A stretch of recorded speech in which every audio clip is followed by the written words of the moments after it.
Assalamualaikum warahmatullahi wabarakatuh. Selamat siang semuanya, suara saya terdengar? Selamat siang Ibu, terdengar Bu. Oke, terima kasih. Ya maaf ya teman-teman, dadakan lagi kita online. Jadi tadi dapat izin dari Pak Kemas untuk bagian saya itu nanti online semua ya karena saya kebetulan memang sedang hamil cukup besar dan cukup rewel.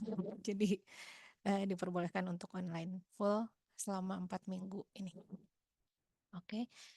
eh Jadi untuk pekan ini, pekan depan dan pekan seterusnya, pekan keempat kita akan online juga, masih di link yang sama.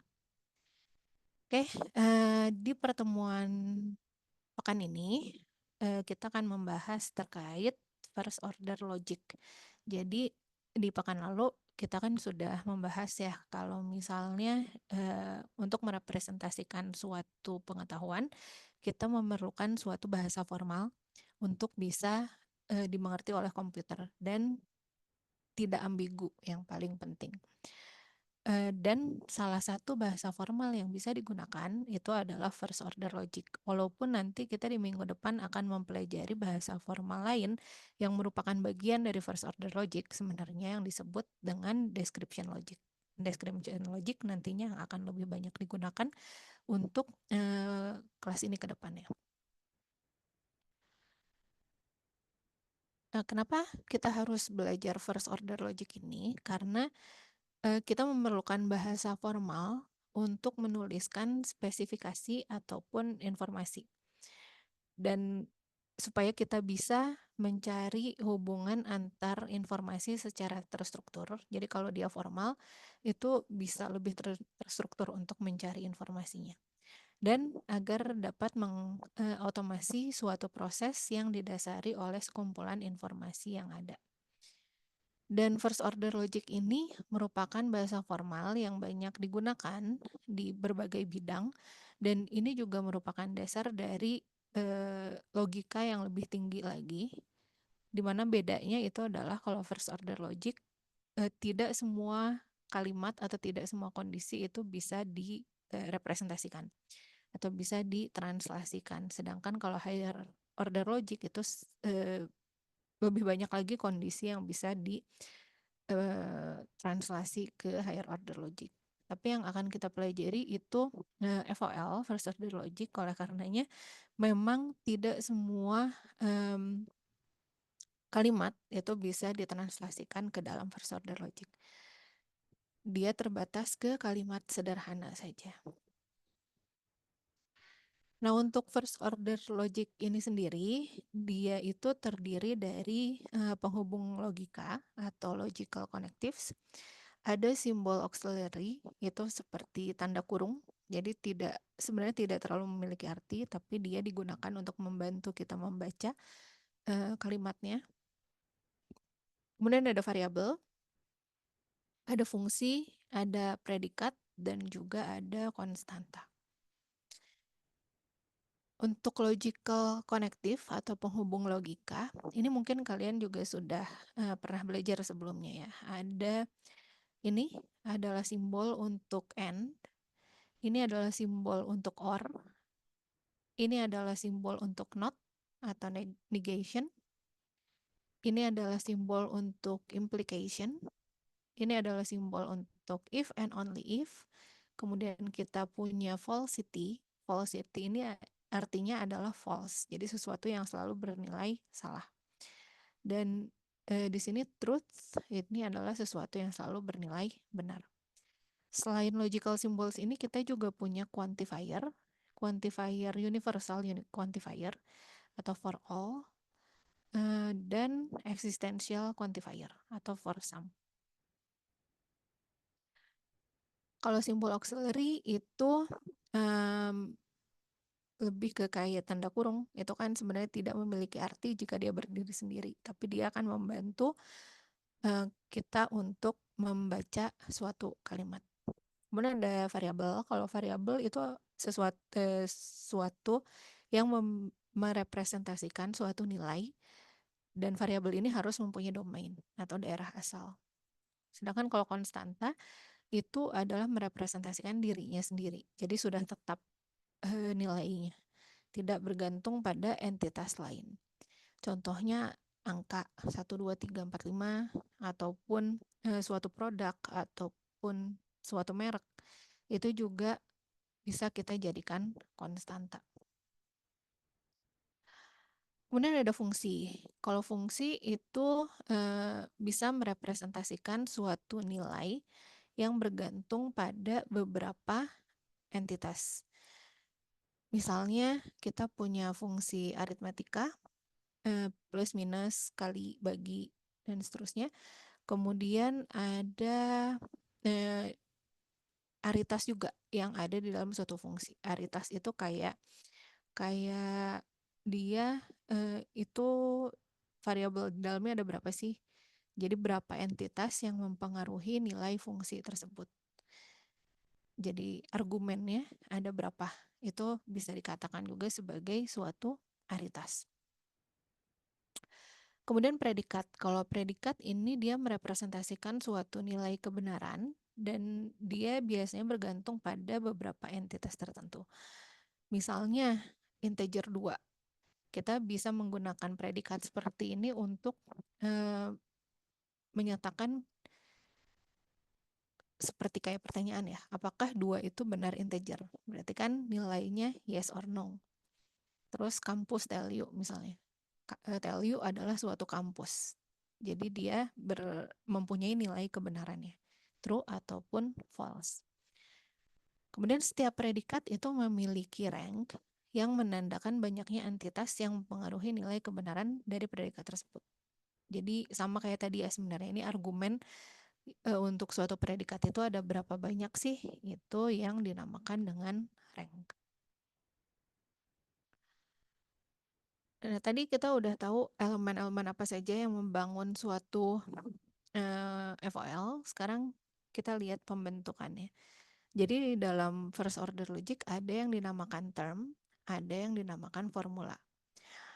Term itu adalah sesuatu yang merepresentasikan suatu elemen atau suatu nilai tertentu.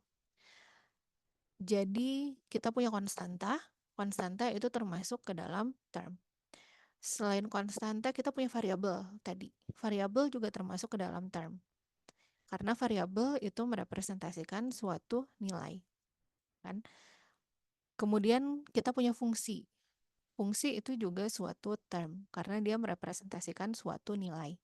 Jadi semua hal yang merepresentasikan nilai tertentu pada suatu domain tertentu itu kita sebut sebagai term. Jadi misalnya tadi di sini 2 ini adalah term karena dia nilai kan. Terus tell you ini juga term karena dia merupakan nilai. Terus kalau kita punya fungsi, misalnya fungsi aritmetik 2 tadi term, 3 juga term, 2 tambah 3 itu juga term karena kan dia merepresentasikan nilai 5. Seperti itu. Jadi term intinya adalah sesuatu yang merepresentasikan suatu nilai tertentu. Sedangkan formula itu adalah sesuatu yang merepresentasikan nilai kebenaran. Dan untuk membentuk formula kita punya atomic formula juga. Atomic formula itu adalah formula terkecil. Dia bisa berdiri sendiri tanpa ada logical connective yang lain. Misalnya true, truth. True simbol ini terus dia nilainya ya si true itu. Falsity nilainya false. Terus misalnya kita punya predikat dari sesuatu kayak tadi kampus tell you, itu juga atomic formula karena dia berdiri sendiri, tidak mempunyai logical connective-nya, dan dia menyatakan nilai kebenaran. Integer 2 itu kan nilai kebenaran. 2 itu apakah integer? Kita bisa menjawab yes or no. Jadi ada nilai kebenarannya di situ dan dia tidak bergantung pada nilai kebenaran lainnya. Tidak ada logical connective-nya.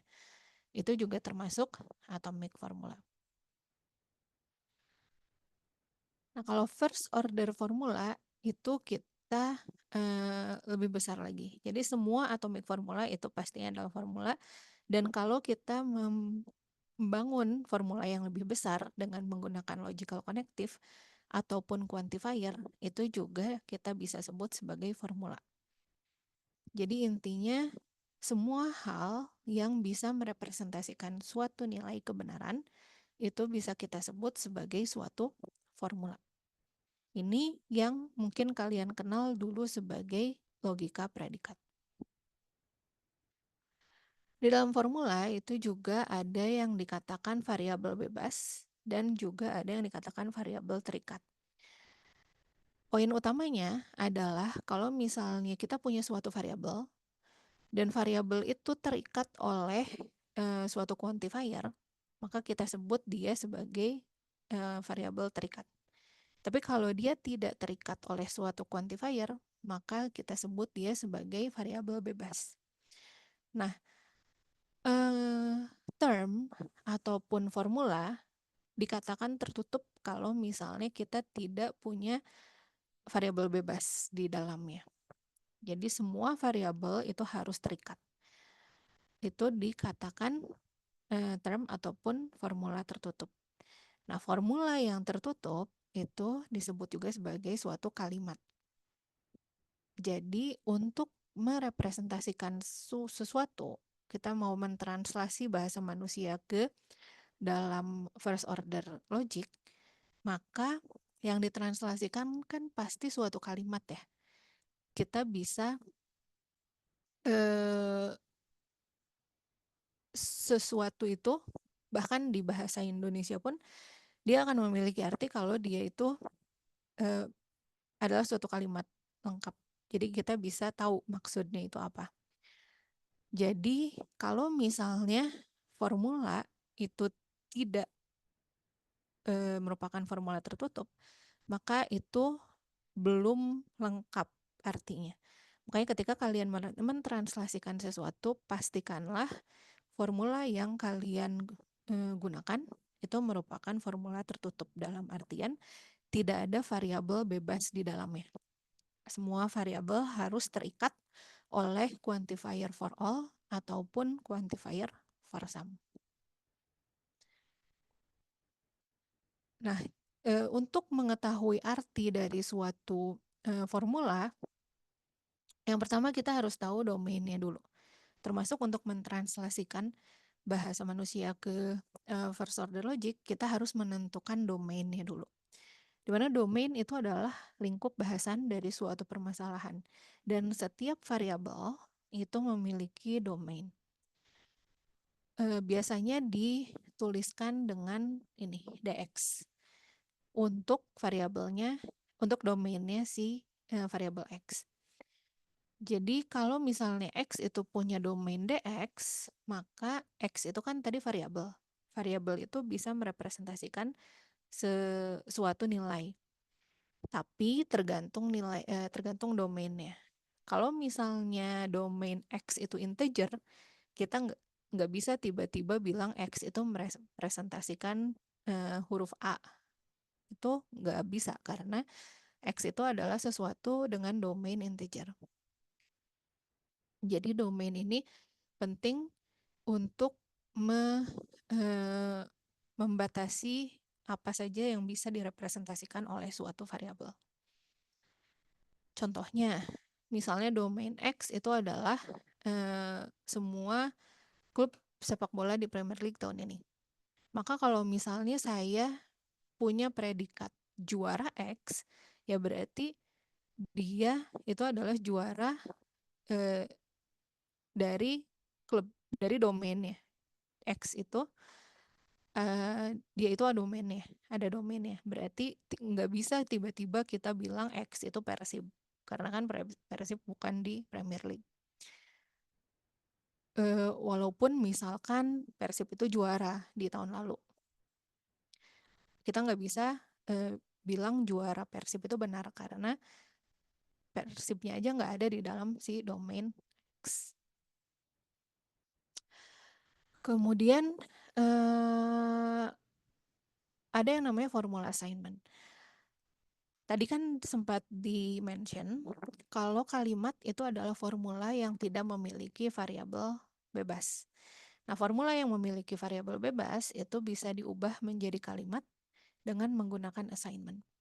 Ya tadi review sedikit beberapa slide yang sebelumnya. Kalau misalnya kita merepresentasikan sesuatu, kita harus mempunyai suatu variabel, tidak mempunyai variabel bebas, atau kita harus mempunyai formula yang tertutup.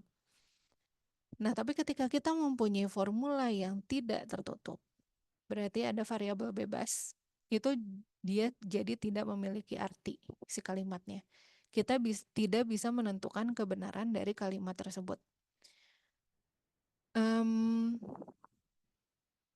Tapi jika variabel bebas yang ada di dalam suatu formula itu kita ganti semua dengan suatu konstanta, maka itu menjadi kalimat. Karena kan variabel bebasnya udah berubah jadi konstanta semua. Jadi nggak ada lagi variabel bebasnya. Berarti dia adalah suatu kalimat. Nah, makanya assignment itu adalah sekumpulan perintah substitusi yang bisa menggantikan semua variabel bebas yang ada pada suatu kalimat dengan yang ada pada suatu formula dengan konstanta yang ditentukan oleh si perintah tersebut.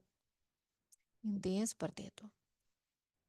Nah, kalau misalnya kita punya suatu formula, kalau misalnya tadi kan formula itu merepresentasikan nilai benar ataupun salah. Kalau misalnya kita punya formulanya itu bukan formula tertutup atau ada variabel bebasnya, kita tidak bisa menentukan nilai dari formula tersebut. Kita bisa menentukan nilai kalau kita sudah punya assignment untuk kalimat tersebut. Nah, sekarang kalau misalnya kita punya predikat atau mix sendiri sebagai suatu formula, kebenaran dari predikat tersebut bergantung pada assignment. Karena kan ini kalau dia berdiri sendiri, dia tidak ada quantifiernya kan. Berarti dia tidak punya nilai. Kecuali kalau kita memberikan assignment pada X. Misalnya, kita punya predikat ibu kota XY yang menyatakan X adalah ibu kota dari Y.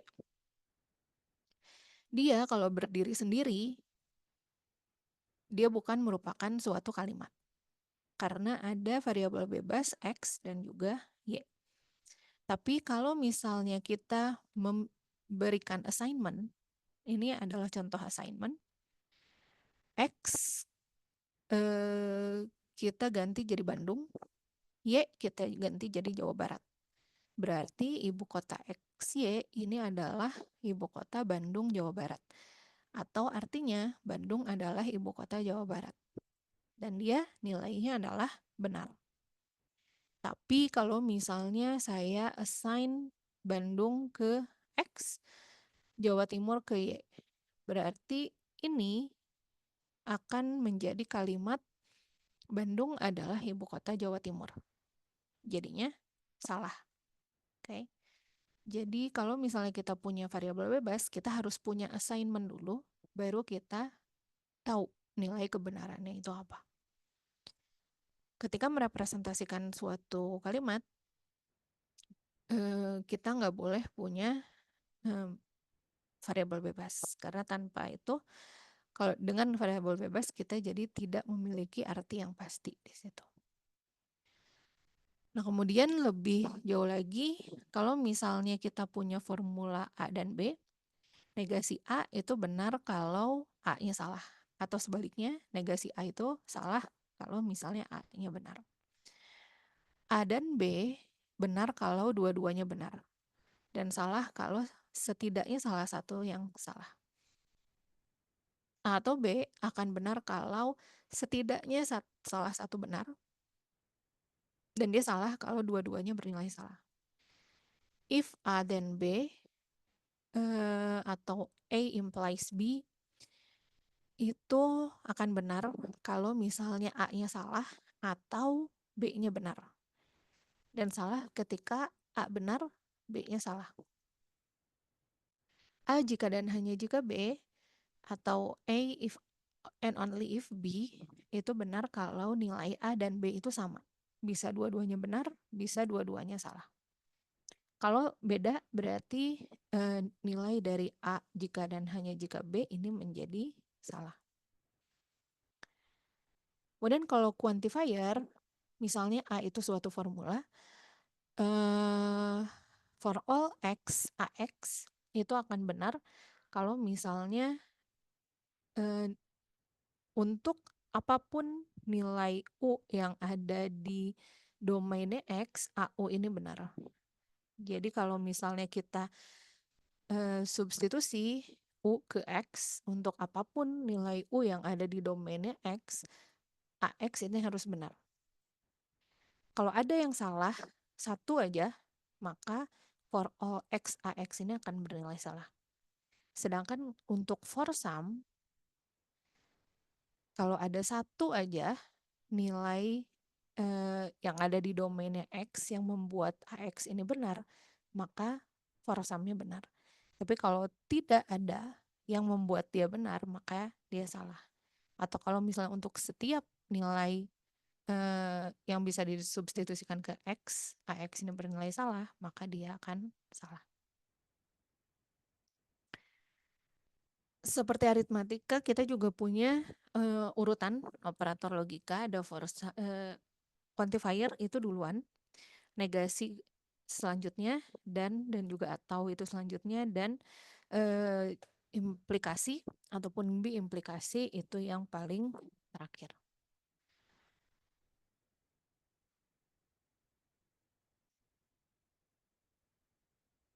Selanjutnya,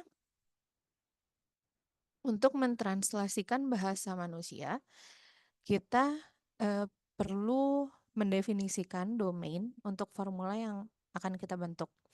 Selanjutnya, kita bisa mendefinisikan predikat-predikat dan fungsi-fungsi yang akan digunakan untuk kemudian mengekspresikan kalimat dengan menggunakan predikat ataupun fungsi yang telah didefinisikan. Jadi yang pertama kita harus menentukan domainnya itu apa sih, kemudian predikat dan fungsi-fungsi yang akan digunakan itu seperti apa. Yang terakhir baru kita ekspresikan. Kalau kita sudah tahu domainnya apa dan predikat ataupun fungsi yang bisa kita gunakan itu apa. Contohnya, misalkan kita mau mentranslasikan kalimat setiap mahasiswa yang mengambil kelas representasi pengetahuan sedang mengambil kelas proposal. Nah, dari sini kita bisa menentukan domain yang ingin kita ambil. Contohnya, misalnya domainnya adalah X, adalah semua mahasiswa yang mengambil kelas representasi pengetahuan. Artinya, di sini setiap mahasiswa yang mengambil kelas representasi pengetahuan, ini adalah apa yang kita punya di dalam domain. Jadi mahasiswa yang mengambil kelas representasi pengetahuan itu adalah domainnya itu sendiri. Jadi ketika kita bilang for all X, maka kita membahas terkait semua mahasiswa yang mengambil kelas representasi pengetahuan. Sehingga yang belum tertranslasikan itu adalah sedang mengambil kelas proposal. Berarti kita ketika mendefinisikan predikat ataupun fungsi, yang perlu kita definisikan adalah apa yang belum terdefinisi, yaitu pengambilan kelas proposal. Jadi di sini kita bisa mendefinisikan suatu predikat, misalnya prop X, yaitu artinya X sedang mengambil kelas proposal. Dan yang terakhir mengekspresikan kalimat dengan menggunakan predikat atau fungsi yang didefinisikan. Kita tinggal tulis seperti ini. Karena for all X itu sudah merepresentasikan setiap, for all ini for setiap ataupun semua. X itu sesuai domainnya, di mana domainnya itu adalah mahasiswa yang mengambil kelas representasi pengetahuan. Berarti ini sendiri itu adalah setiap mahasiswa yang mengambil kelas representasi pengetahuan. Dan kita ingin memberitahu kalau mereka ini sedang mengambil kelas proposal. Makanya di dalamnya itu cukup prop X saja. Oke. Kalau ada pertanyaan bisa langsung interupsi ya. Selanjutnya, setiap mahasiswa yang mengambil kelas representasi pengetahuan sedang mengambil kelas proposal. Di sini sama, ini juga sama ya sebenarnya. Cuman kita lihat kalau kita pakai domain yang berbeda. Kalau misalnya kita pakai domainnya itu adalah semua mahasiswa, X itu adalah mahasiswa. Berarti kalau kita punya for all, itu baru merepresentasikan setiap mahasiswa saja. Berarti yang belum terrepresentasikan adalah pengambilan kelas representasi pengetahuan dan juga pengambilan kelas proposal. Oleh karena itu, predikat ataupun fungsi yang akan kita definisikan harus merepresentasikan kedua hal ini. Makanya kita misalkan merepresentasikan dua predikat, yang satu tentang pengambilan kelas representasi pengetahuan dan yang satu lagi tentang pengambilan kelas proposal. Sehingga hasil translasinya adalah seperti ini. For all X di sini itu artinya setiap mahasiswa yang mengambil kelas representasi pengetahuan sedang mengambil kelas proposal. Ini hubungannya adalah jika maka. Kenapa bukan dan? Karena kalau kita ganti ini dengan dan, artinya atau itu dibacanya, semua mahasiswa mengambil representasi pengetahuan dan mengambil proposal. Artinya menjadi seperti itu. Padahal di sini, di kalimat yang kita punya, kita hanya bilang yang mengambil kelas representasi pengetahuan, maka dia juga akan mengambil kelas proposal. Artinya ada hubungan jika maka di situ. Kita fokus pada yang mengambil kelas representasi pengetahuan, dan mereka ini pasti mengambil proposal. Sedangkan kalau kita pakai dan, itu artinya semua mahasiswa, mau itu tingkat 1, tingkat 2, tingkat 3, tingkat 4, mereka pasti mengambil representasi pengetahuan dan juga proposal. Beda ya. Jadi kalau di sininya dan, berarti kalimat ini akan benar ketika semua mahasiswa, mau itu di tingkat 1, 2, 3, 4, mereka semua mengambil representasi pengetahuan dan juga kelas proposal. Sedangkan kalau ini, kita hanya fokus dulu ke mahasiswa yang ada di kelas representasi pengetahuan, setelah itu baru kita bilang mereka ini mengambil kelas proposal. Contoh lain, setiap mahasiswa memiliki dosen wali. Yang pertama lagi-lagi didefinisikan dulu domainnya. Ini misalnya X adalah manusia. Berarti ketika kita punya for all X itu akan berarti setiap manusia. Setiap manusia. Sedangkan yang ingin kita translasikan, mahasiswa memiliki dosen wali. Berarti harus ada predikat terkait mahasiswa dan harus ada predikat terkait hubungan mahasiswa tersebut dengan dosen wali. Jadi kita bisa punya dua predikat, yang satu menyatakan seseorang itu mahasiswa, yang satu menyatakan seseorang itu dosen wali dari seseorang. Jadi penting juga mengetahui kapan kita menggunakan satu aritas ataupun satu argumen, kapan kita menggunakan dua atau lebih argumen. Jadi untuk satu argumen itu digunakan ketika tidak ada hubungan antar dua elemen. Sedangkan yang dosen wali ini kita gunakan dua argumen karena di sini ada hubungan kepemilikan. Kepemilikan itu kan berarti dua entitas ya.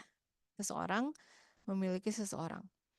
Berarti kita memerlukan dua variabel di dalam predikat wali tersebut. Makanya di sini kita menggunakan dua variabel. Gimana kalau misalnya saya cuman pakai WX? Kalau WX kan artinya X itu adalah dosen wali. Terus gimana kita bisa menghubungkan mahasiswa dengan dosen walinya? Karena kan di sini ada keterhubungan antara mahasiswa dengan dosen wali. Oke, kemudian untuk mengekspresikannya jadinya seperti ini. For all X artinya setiap manusia. Kalau dia mahasiswa, dia pasti memiliki dosen wali. Kalau dia mahasiswa, maka pasti ada Y, sehingga Y itu dosen walinya X. Oke.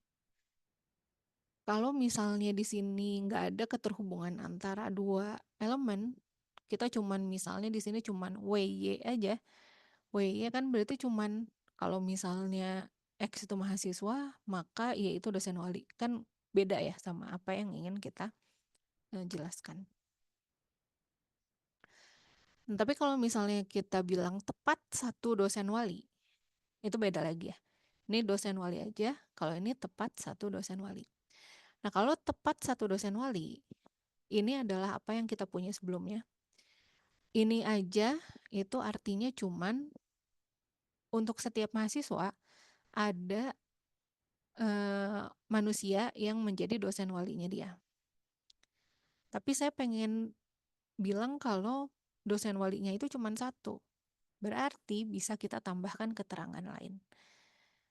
Bisa kita tambahkan keterangan seperti ini. Dan kalau ada Z, sedemikian sehingga Z ini dosen walinya X juga, maka pasti Y sama Z itu ya satu orang yang sama. Oke, karena dosen walinya cuma satu. Jadi kalau ini benar dan ini juga benar, maka sudah pasti Y dan Z itu adalah orang yang sama. Oke. Kemudian contoh lain, misalkan untuk domain D, X adalah mahasiswa, predikat sekian. Contoh, semua mahasiswa yang sedang mengambil kelas representasi pengetahuan sudah lulus kelas logika matematika. Manakah translasi yang benar? Jika maka atau dan. Ini yang tadi sudah sempat diceritakan ya sebenarnya. Kalau misalnya yang ini bedanya, kalau yang ini dengan definisi yang ada di atasnya ini, yang pertama akan bernilai atau mempunyai arti for all X itu adalah untuk setiap mahasiswa. Untuk setiap mahasiswa, jika maka kalau dia mengambil kelas representasi pengetahuan, maka dia mengambil kelas logika matematika. Sedangkan kalau yang bawah, ini untuk setiap mahasiswa, mereka pasti mengambil representasi pengetahuan dan juga mengambil logika matematika. Jadi kalau kita mau merepresentasikan ini, sudah jelas yang pertama lah yang benar. Sedangkan kalau kita mau merepresentasikan ada mahasiswa kelas representasi pengetahuan yang belum lulus logika matematika, maka kita baru bisa memakai dan. Beda kan? Yang pertama itu adalah ada mahasiswa yang kalau dia ambil representasi pengetahuan, maka dia belum lulus logika matematika. Kalau yang ini, ada mahasiswa di mana dia itu belum lulus, dia mengambil representasi pengetahuan dan belum lulus logika matematika. Jadi bedanya adalah dan sama jika maka. Kalau dan itu kedua kondisi harus sama-sama benar.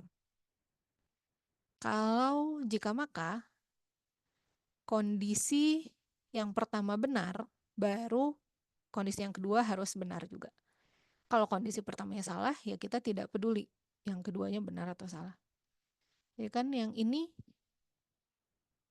itu kalau misalnya tidak ada satupun yang mengambil kelas, tidak ada satupun yang mengambil kelas logika representasi pengetahuan ataupun lulus logika matematika, maka kita bisa lihat di sini nilainya itu akan berbeda. Di mana di sini harusnya salah misalnya, tapi di sini benar. Kayak di sini ada beberapa latihan, kalian bisa coba untuk mentranslasikan kalimat-kalimat berikut ke dalam first order logic. Nah, kemudian selain itu untuk first order logic ini yang terpenting lagi adalah penalarannya. Di minggu lalu kita sudah sempat mention, setelah kita merepresentasikan sesuatu, yang penting lagi itu adalah kita punya yang namanya inference engine. Di mana inference engine ini nantinya akan melakukan penalaran atau reasoning terhadap informasi yang kita punya. Tunggu sebentar ya.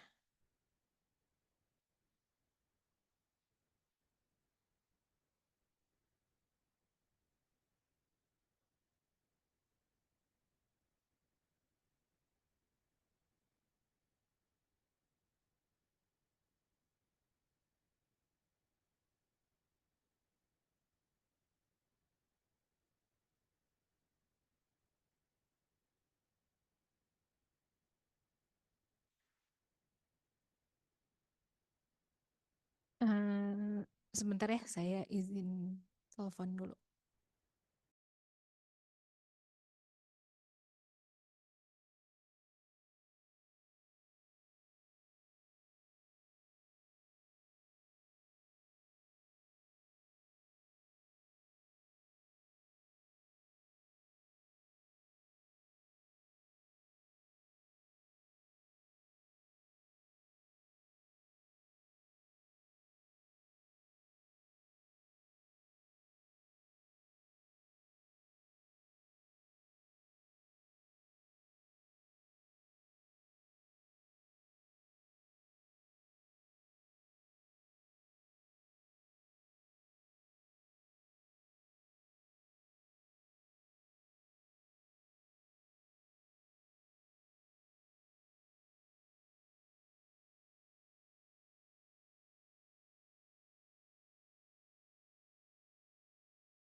Sorry ya, terkait yudisium. Kalian untuk yang udah TA yudisium pastikan semua syarat terpenuhi ya. IPRT, TAK, siapkan dari sekarang, oke? Ya, balik lagi. Jadi, ya untuk membuat sistem pengetahuan, kita harus punya rule of inference juga. Kita harus punya inference engine juga, di mana inference engine itu nantinya akan melakukan reasoning, penalaran. Jadi kalau misalnya kita udah nge-store nih pengetahuannya di suatu database misalnya, terus kita perlu inference engine untuk menjawab query-query yang mungkin muncul ke dalam sistemnya. Nah, di first order logic, si inference engine ini akan bergantung pada rule of inferences yang mungkin kalian sudah pernah pelajari juga sebelumnya di logika matematika sebenarnya. Mungkin kalian ingat ada yang namanya universal instantiation. Jadi kalau misalnya kita punya formula for all X, PX, kita bisa bilang kalau PC ini pasti benar dengan syarat C ini ada di domainnya si X.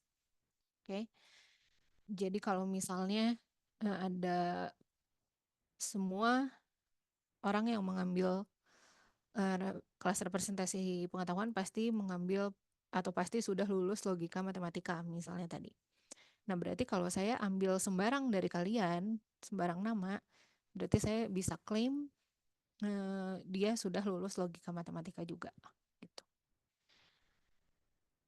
Kemudian lebih umumnya untuk suatu formula A dan variabel X dengan daerah asal D, maka kita bisa bilang seperti ini. Jadi untuk semua XA, maka A pasti benar kalau kita ganti X-nya dengan apapun yang ada di domainnya. Kemudian ada existential instantiation. Kalau existential instantiation itu adalah jadi misalnya kita bilang ada X untuk suatu PX. Nah, kita bisa ganti X-nya menjadi suatu konstanta. Tapi konstantanya ini tidak sembarang. Konstanta ini kita sebut sebagai Skolem konstan. Jadi bedakan, variabel itu tadi bisa merepresentasikan apapun yang ada di domain. Konstanta itu merepresentasikan dirinya sendiri. Tapi ketika kita punya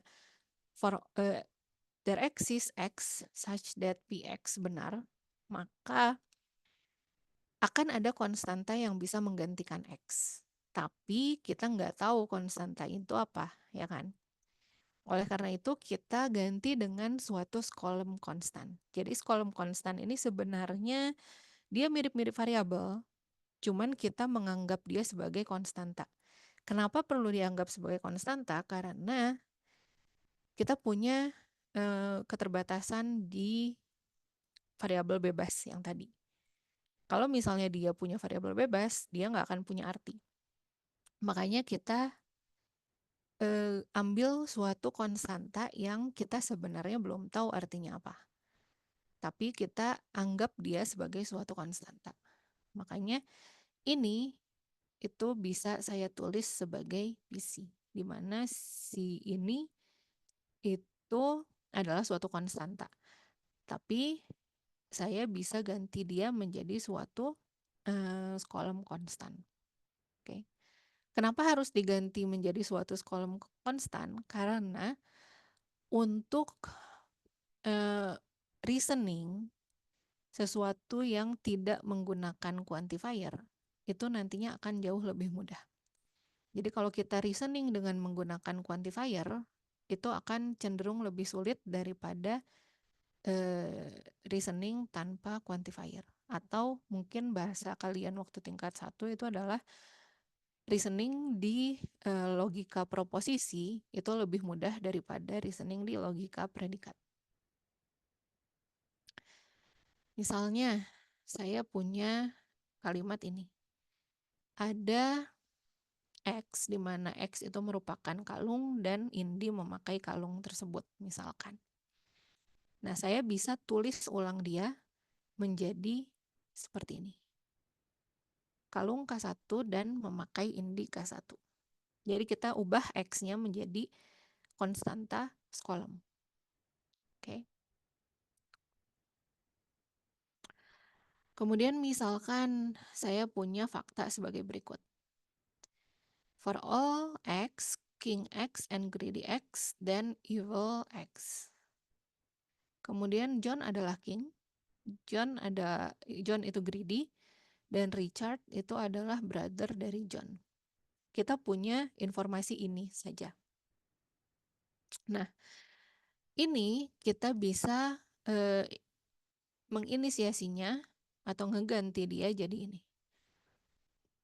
Jadi, seperti yang tadi saya bilang, untuk mereasoning sesuatu yang menggunakan quantifier itu cenderung lebih sulit dibandingkan dengan yang tanpa quantifier. Oleh karena itu kita bisa menginisiasinya. For all artinya X-nya ini bisa diganti apapun yang ada di domainnya kan. Nah, kalau kalimatnya atau informasinya terbatas di sini, berarti yang mungkin jadi X siapa sih? Yang mungkin jadi X ya kalau enggak John, ya Richard. Makanya for all X itu diinisiasi menjadi ini. X-nya kita ganti jadi John ataupun Richard. Sehingga yang kita punya itu adalah kalimat logika proposisi biasa. Jadi tanpa adanya quantifier. Ini ada beberapa aturan inference yang ada di logika matematika. Jadi kita bisa punya modus ponens yang menyatakan kalau kita punya if then sesuatu, maka kalau if-nya benar, maka then-nya juga pasti benar. Atau modus tollens, kalau kita punya if P dan Q, kalau Q-nya udah pasti salah, maka P-nya juga udah pasti salah. Atau simplification. Simplification kalau kita punya kalimat dua barang ini benar, berarti ya kita bisa ambil salah satu aja itu udah pasti benar. Silogisme itu terkait hubungan jika maka A maka B, B maka C, ya kita bisa simpulkan A maka C. Disjunctive silogisme ini kalau kita punya P atau Q itu benar, tapi salah satunya udah pasti salah, ya berarti yang lainnya udah pasti benar. Atau resolution, ketika kita bilang P atau Q benar, tapi kita juga bilang negasi P atau R benar, maka salah satu dari Q atau R itu pasti benar. Karena kalau P-nya salah, berarti Q otomatis akan benar. Kalau P-nya benar, berarti ini sudah pasti salah dan R otomatis akan benar. Jadi salah satu dari Q atau R pastilah benar. Ini ada beberapa ekivalensi yang ada di logika matematika juga. Jadi ada beberapa hukum yang bisa digunakan juga untuk inference engine.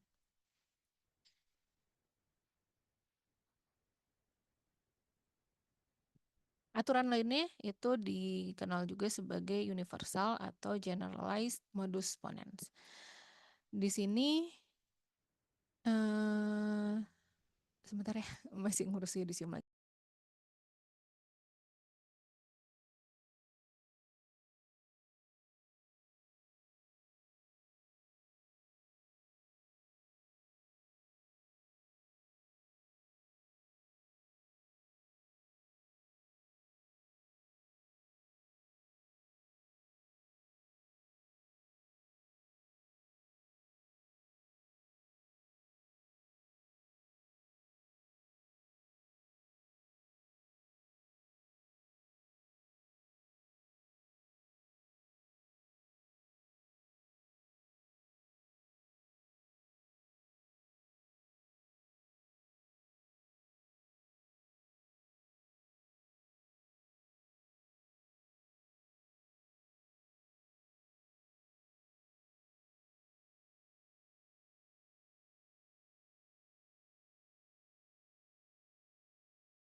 Oke, sorry. Sampai mana tadi? Oh ya, universal atau generalized modus ponens itu seperti ini. Kalau misalnya saya punya jika maka, tadi kan modus ponens itu intinya kalau jikanya benar, kita bisa tarik kesimpulan makanya pasti akan benar juga. Nah, berarti kalau saya punya yang seperti ini, terus saya tahu kalau misalnya A itu benar nih untuk suatu C, berarti saya bisa simpulkan B itu benar untuk suatu C juga. Dan toleransinya juga berlaku. Jadi kalau misalnya B-nya itu salah untuk suatu C, ya berarti kita bisa simpulkan A-nya juga salah untuk suatu C. Oke, misalnya tadi kita punya untuk semua mahasiswa yang mengambil representasi pengetahuan pasti sudah lulus logika matematika misalnya. Berarti kalau saya ambil seseorang yang ada di kelas ini, berarti kan AX-nya benar. X-nya saya ganti dengan orang tersebut, berarti saya bisa bilang si orang yang tadi itu sudah lulus logika matematika. Begitupun sebaliknya, kalau dia belum lulus logika matematika, saya ambil mahasiswa tingkat 1 misalnya. Udah pasti saya bisa bilang dia belum mengambil atau tidak mengambil kelas ini juga. Nah, selanjutnya untuk knowledge based reasoning-nya kita bisa mentranslasikan, misalnya kita punya suatu kalimat atau kumpulan atau paragraf atau kumpulan informasi. Nah, di sini kita bisa mentranslasikannya dulu ke dalam first order logic. Contohnya, kita punya kalimat seperti ini. Kemudian nanti ada query, apakah Kolonel West merupakan seorang kriminal atau bukan? Nah, di sini kita satu-satu, lihat satu-satu dulu per kalimat. Salah satu kalimatnya, the law says that it is a crime for an American to sell weapons to hostile nations. Nah, ini bisa kita translasikan. For all X, misalnya domain X itu adalah apapun yang ada di dunia ini. Jadi domain itu bisa sebesar itu ya. Apapun yang ada di dunia ini. Bisa orang, bisa barang, bisa negara, apapun itu. Jadi apapun yang ada di dunia ini, kalau misalnya dia itu American, kemudian sorry, di sini ada yang kurang ya. Ini harusnya for all X, Y, Z. Jadi ini harusnya semua variabel masuk ke sini. Jadi for all X, Y, Z, untuk apapun X, Y, Z-nya, kalau X-nya itu American, Y-nya itu weapon, dan X itu X yang tadi ini menjual weapon yang tadi ini ke hostile nation, maka dia adalah seorang kriminal. Itu untuk merepresentasikan yang pertama. Kemudian ini bisa kita anggap hilang for all-nya. Tadi kan saya sempat bilang ya, kalau mereasoning dengan menggunakan quantifier itu cenderung lebih sulit. Makanya karena dia for all, berarti apapun X-nya, apapun Y-nya, apapun Z-nya, kita anggap dia benar. Oke, kita tulis saja seperti ini.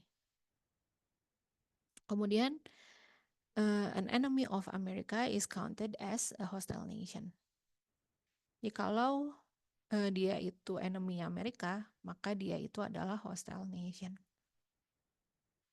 Kita hilangkan lagi for all-nya. Kemudian the country Nono, an enemy of America, has some missiles and all of its missiles were sold to it by Colonel West, who is American. Karena ini terlalu panjang, kita bisa bagi dia menjadi beberapa fakta. Misalnya di sini Nono is an enemy of America. Nono has some missiles. All missiles that is owned by Nono were sold by Colonel West, and Colonel West is an American. Dari sini baru kita satu-satu. Nono is enemy of America. Berarti kita bisa tulis predikat seperti ini. Nono has some missiles. Bisa kita tulis seperti ini. Ada misil yang dimiliki oleh Nono. Bedanya sama tadi kan kalau for all kita bisa hapus aja for all-nya. For some berarti kita bisa hapus kalau dia diganti menjadi suatu kolom konstan. Kayak kita ganti dia menjadi kolom konstan. All missiles that is owned by Nono were sold by Colonel West. Kita bisa tulis seperti ini. Kalau dia itu misil yang dimiliki oleh Nono, maka West menjual misil tersebut ke Nono.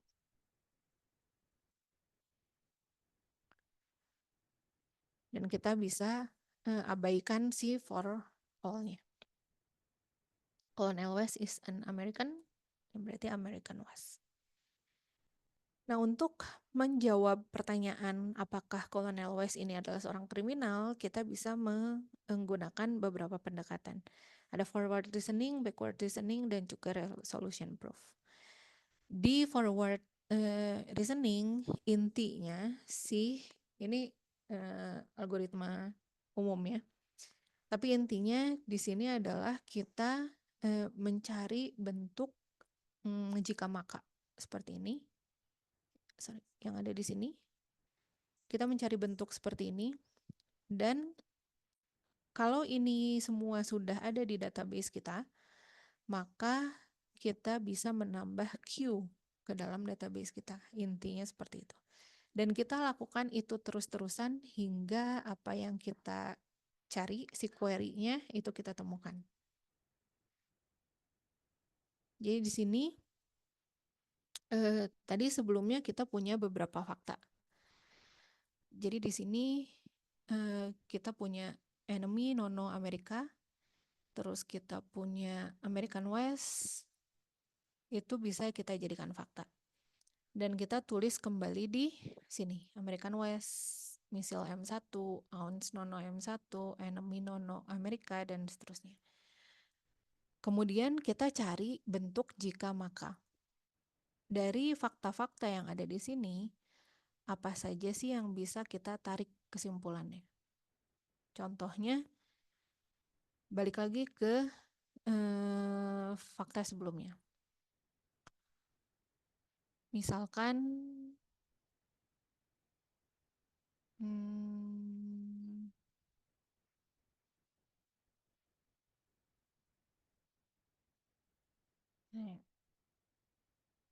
misalkan ini, enemy X Amerika, maka hostile X. Kalau kita punya bentuk yang kiri, maka kita bisa tarik kesimpulan yang kanan. Oke, nah kita cari di sini enemy nono Amerika. Oops, sorry.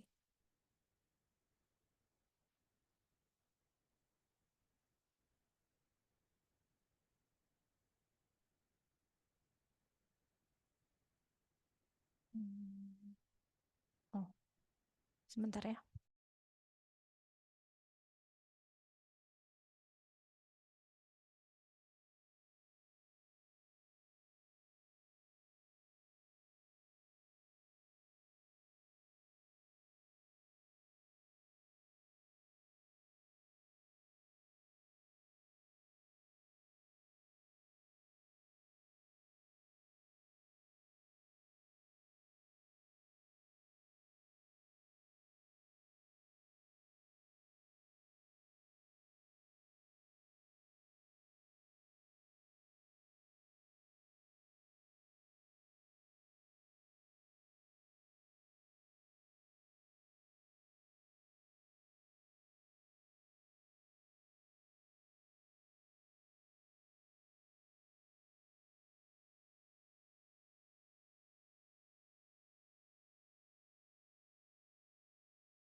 Sorry, kita balik lagi. Eh,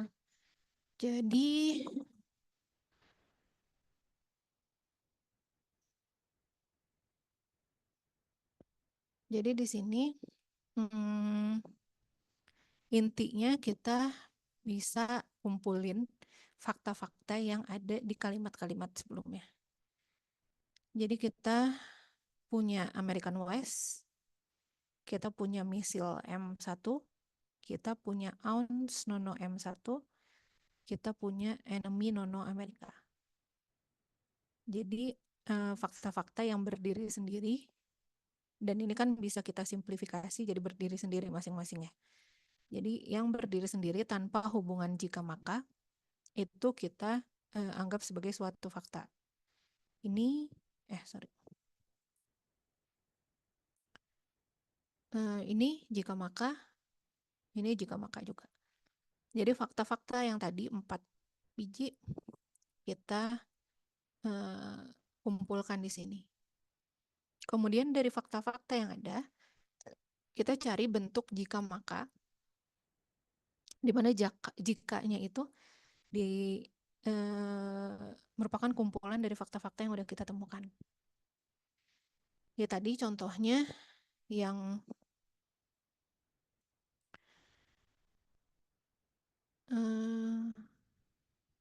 ini misalnya misil ounce nono, maka dia cells wells nono. Misil ounce by nono. Makanya kita bisa ambil makanya. Kemudian misalkan di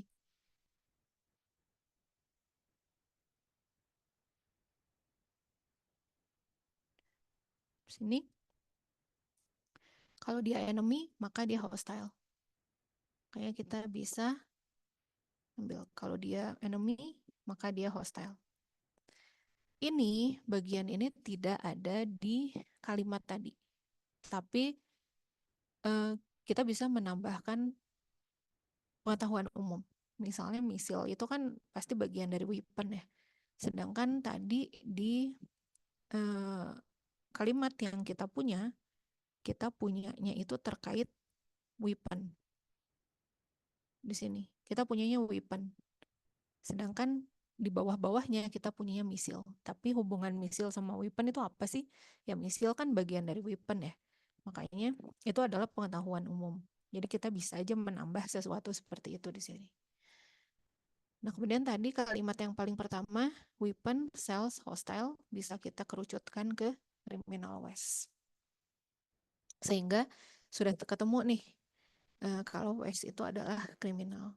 Sehingga bisa kita tarik kesimpulan, benar West itu adalah seorang kriminal. Selanjutnya,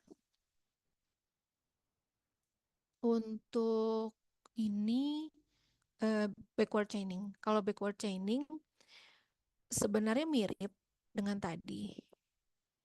Kita nyari yang bentuknya jika maka, tapi dari makanya baru kita turunkan ke jikanya. Jadi kita pisahkan si jikanya ini menjadi suatu fakta yang kita anggap benar. Jadi kalau tadi mulainya dari bawah, sekarang mulainya dari atas. Jadi di sini apa sih yang ingin kita buktikan? Kita ingin menjawab pertanyaan apakah West itu kriminal. Nah, berarti kita cari bentuk jika maka, tapi makanya itu adalah terkait predikat kriminal. Tadi di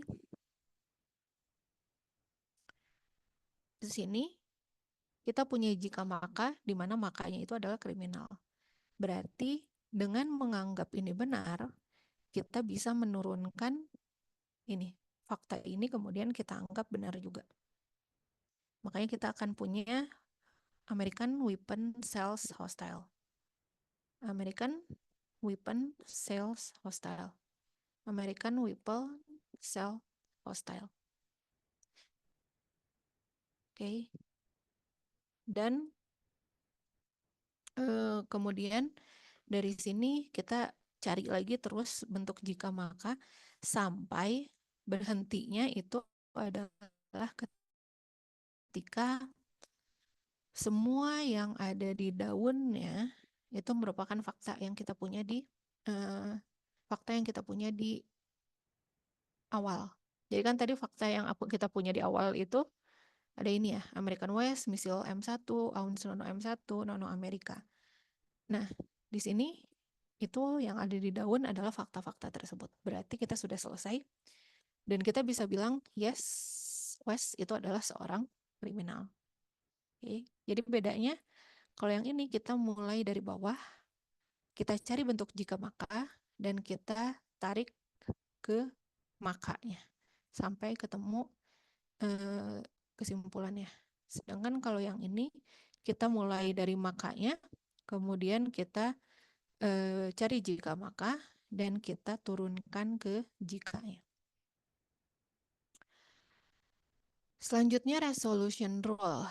Kalau resolution rule itu kita gunakan pada CNF, conjunctive normal form. Conjunctive normal form itu adalah konjungsi dari satu atau lebih klausa, di mana setiap klausa merupakan disjungsi dari satu atau lebih formula.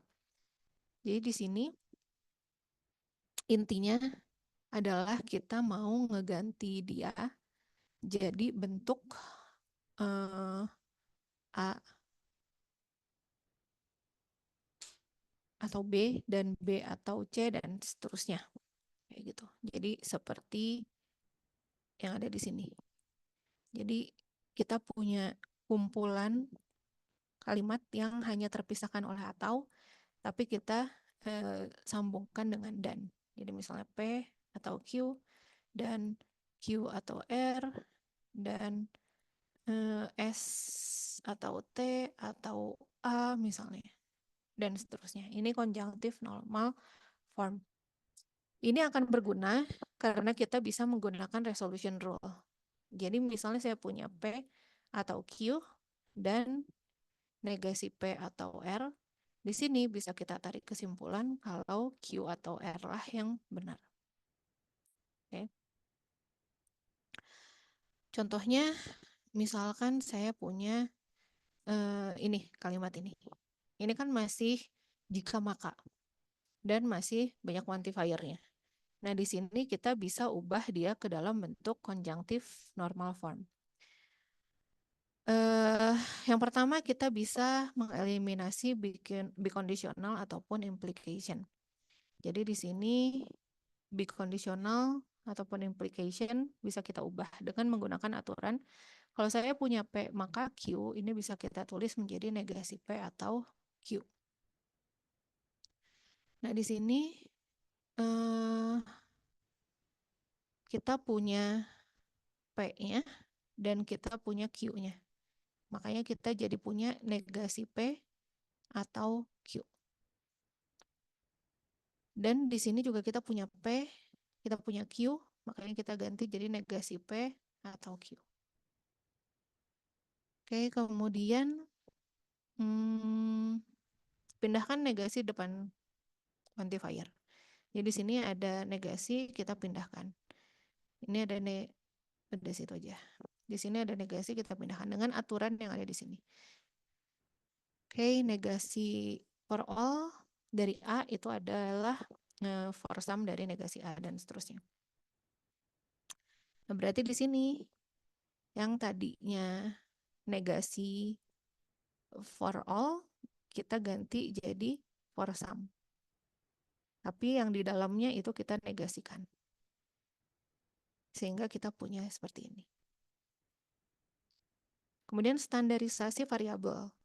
Standarisasi variabel itu maksudnya di sini kita punya for y, for some y. Di sini juga punya for some y. Nah, untuk setiap quantifier kita bedakan variabelnya biar nggak bingung. Jadi yang ini kita ganti jadi z. Kemudian Scholemize, kita ingin menghilangkan si x quantifiernya. Jadi untuk yang for some kita ganti jadi Scholem constant. Dan universal quantifier bisa kita hilangkan. Makanya kita gunakan distributive law. Distributive law itu kalau kita punya A atau B dan C, bisa kita ganti jadi A dan C. Sorry, balik ya. Ini, kalau kita punya seperti ini, bisa kita ganti jadi A atau C dan B atau C. Mirip-mirip sama perkalian silang sih ya intinya. Nah, setelah itu baru kita bisa menggunakan resolution proof. Dengan menggunakan resolution proof, di sini intinya yang kita perlu lakukan adalah pertama apa yang ingin kita buktikan. Tadi kan yang ingin kita buktikan itu apakah criminal West itu benar atau enggak. Nah, kita asumsikan dia salah. Kita asumsikan dia salah, berarti kita anggap ini yang benar. Kita asumsikan ini yang benar. Kemudian dari sini kita cari fakta-fakta yang ada. Tapi semuanya harus diganti jadi bentuk CNF. Jadi kalau tadi kita punya P dan Q dan R, maka S itu kita ganti jadi negasi P atau negasi Q atau negasi R atau S. Dengan menggunakan tadi ya, yang kita hilangkan si implikasinya. Jadi kita punya ini, kita dankan dengan ini. Tadi resolution proof itu adalah kalau kita punya P atau Q dan kita punya negasi P atau R, maka bisa kita simpulkan Q atau R. Atau secara tanda petik, P-nya jadi kayak hilang kan. Makanya kita punya ini dan ini. Ini ada negasi kriminal, ini ada kriminal. Berarti tanda petik ini bisa kita hilangkan. Makanya hanya tersisa ini. Kemudian kita cari lagi faktanya terus-terusan. Contohnya kita ada fakta tadi American West. Di sini kita punya negasi American West. Berarti ini bisa hilang. Kita turunkan lagi. Terus kita cari sedemikian sehingga dia hilang semua. Kalau hilang semua, ini kan sebenarnya ada hubungan dan ya di masing-masingnya ini. Negasi sesuatu dan sesuatu itu kan adalah false. Berarti kalau dia false artinya ada yang salah dari sini. Apa yang salah? Yang ada di merah ini udah jelas dia fakta. Kita ambil dari knowledge base. Apa yang ada di sini itu adalah turunan dari fakta. Yang kita asumsikan hanyalah yang pertama. Berarti ketika semuanya ini bernilai false, yang mungkin salah itu hanyalah yang kita asumsikan. Sehingga ini bisa kita simpulkan adalah false, sehingga yang benar itu adalah criminal West. Oke. Ada pertanyaan dulu sampai sini?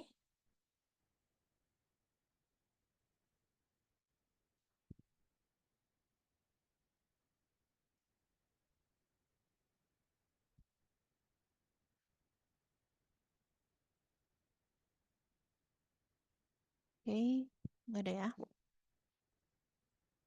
Jadi seperti itu.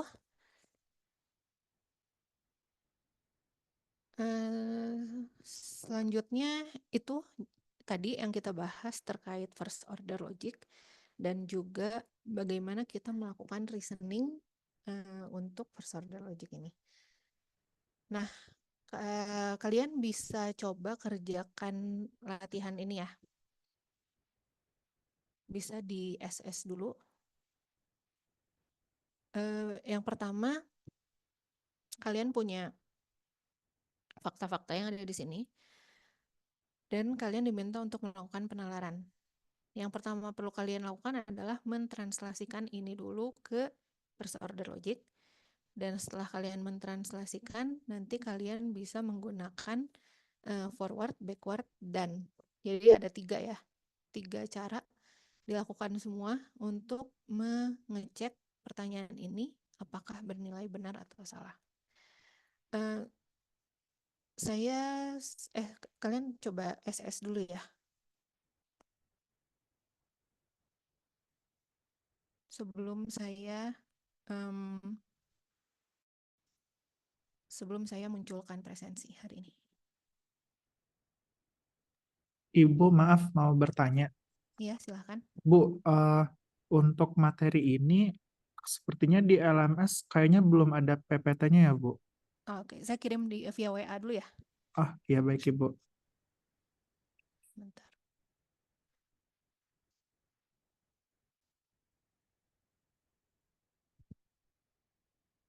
Sedikit saya ubah sih memang. Jadi belum dimunculkan seperti.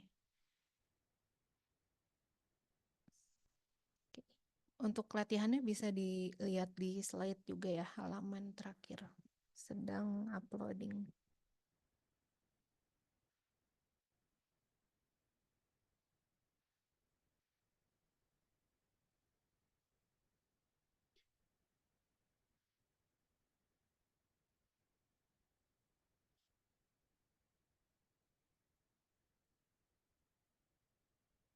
Untuk latihannya kalian bisa kerjakan, nanti dikumpulkan di LMS ya. Saya setelah nanti presensi akan buka LMS-nya. Oke, sekarang kita presensi dulu ya.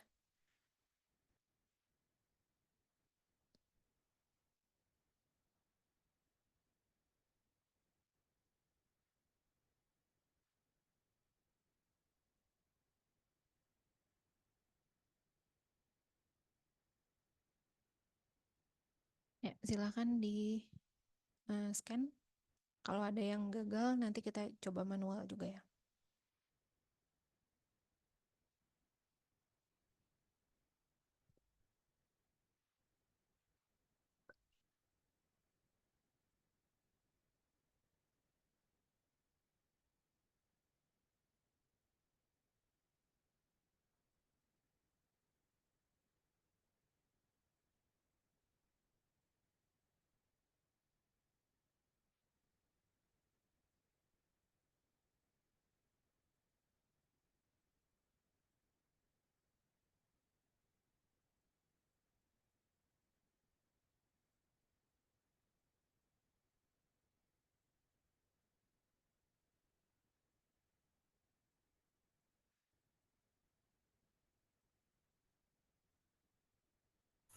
Mohon maaf Bu, Ya, saya tidak bisa absen di TR ini Bu.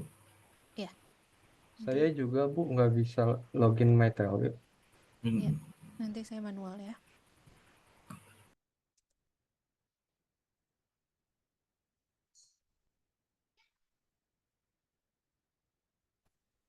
Bu, ini absensinya nggak bisa Bu di My nya Bu. Ya, kita manual. Bentar.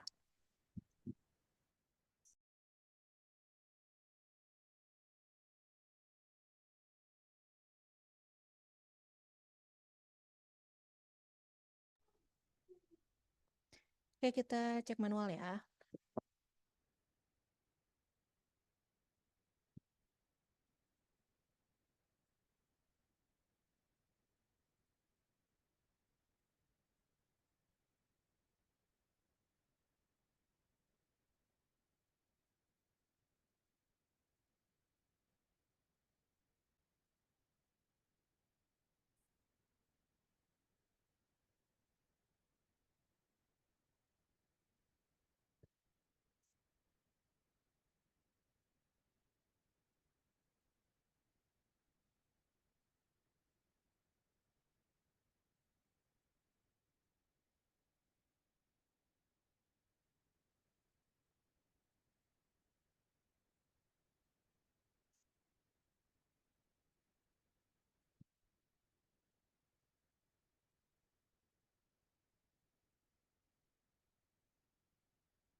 Lama ya, tunggu sebentar.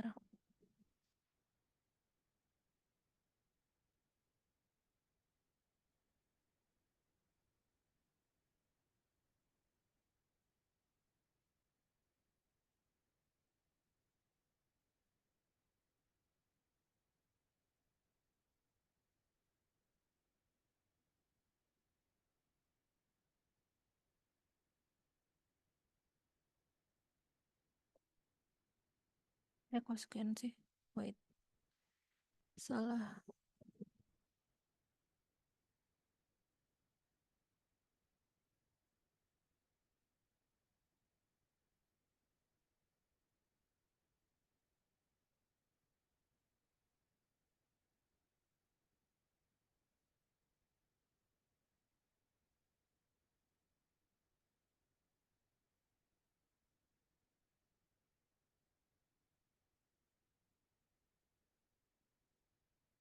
Oke, saya panggil satu-satu aja ya.